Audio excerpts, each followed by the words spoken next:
দেশের চলমান তাপপ্রবাহে অতিষ্ঠ জনজীবন। বেলা বাড়ার সাথে প্রখর রোদ ও ভ্যাপসা গরমে অস্বস্তিতে গণপরিবহনের যাত্রী ও শ্রমজীবী মানুষরা। চলমান তাপপ্রবাহ আরও 2 দিন অব্যাহত থাকবে বলে জানিয়েছে আবহাওয়া অধিদপ্তর। বিস্তারিত সৈয়দ রায়হানের প্রতিবেদনে। গত কয়েকদিনের টানা তাপপ্রবাহে অনেকটাই বিপর্যস্ত জনজীবন।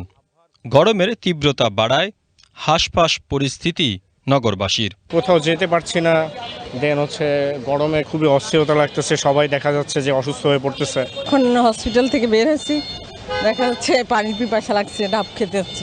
বাইরে যে পরিমাণে গরম, ঠান্ডা কিছু খেয়েও শান্তি পাচ্ছি না, একদম গরমটা লেগেই রয়েছে। বাসায়ও শান্তি নেই, রাস্তায়ও শান্তি নেই, প্রচুর গরম, দাবদাহে খুবই অস্বস্তি পোহাতে হচ্ছে আর কি। গরমের জন্য শরবতটা বেশি বিক্রি হয়, অনেক ভালো বিক্রি হয়ে যায়। ফুটপাতের ক্ষুদ্র ব্যবসায়ী ও শ্রমজীবী মানুষের কষ্ট বেড়েছে এই তাপপ্রবাহে। জীবিকার তাগিদে গা পুড়েও রাস্তায় নেমেছে খেটে খাওয়া মানুষ। ঢাকা সহ দেশের 21 জেলায় এই পরিস্থিতি চলতে পারে আরও 2 দিন, এমনটি বলছে আবহাওয়া অধিদপ্তর।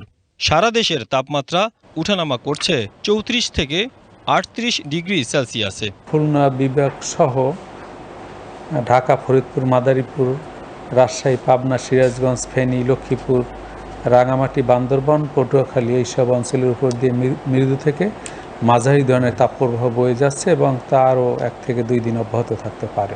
বাতাসে জলীয় বাষ্পের পরিমাণ বেশি থাকায় বেড়েছে অস্বস্তি।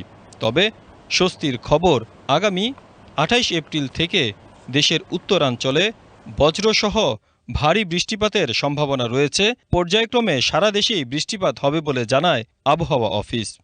আশঙ্কার বিষয় হলো আগামীকাল সন্ধ্যার পর থেকে দেশের উত্তর অঞ্চলে বজ্র মেঘ তৈরি হবে এবং এই বজ্র মেঘের সাথে থাকে দমকা বাতাস এবং ঝোড়ো হাওয়া, এবং এই বজ্র মেঘ তৈরির প্রবণতা বৃদ্ধি পাওয়ার কারণে আগামীকাল সন্ধ্যা থেকে পরবর্তী 96 ঘন্টার জন্য আমরা একটি ভারী বর্ষণের সতর্কবার্তা দিয়েছি, বিশেষ করে ময়মনসিংহ এবং সিলেট বিভাগে। বজ্রপাতে প্রাণহানি রোধে খোলা স্থান দ্রুত ত্যাগ করার পরামর্শ আবহাওয়া অধিদপ্তরের। Syed Raihan, BTV news, Dhaka.